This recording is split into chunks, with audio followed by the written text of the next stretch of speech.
యో ఏడపోతున్నా మీటింగ్కి రాసాం ఏడకి ఫీలింగ్స్ వచ్చింటాయి. ఏంది ఆటలా సీఎంతో మీటింగ్ ఉండదు ఇడా అది ముద్దు పెట్టుకోకముందు ఆలోచించాలి. నలగకుండా నేను చూసుకుంటా సామి. తెలిసిపోద్ది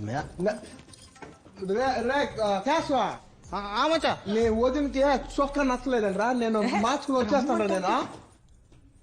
అట్నే మచ్చా. చెప్పానా చొక్కాయి నలగదని. పువ్వు మాదిరి ఉండదు కరుక్కుమే నువ్వు. సామి ఎలా ఫీలింగ్స్ వస్తాయి? ఏంది మళ్ళానా టైం అవుతుండదు. ఏంది జోకా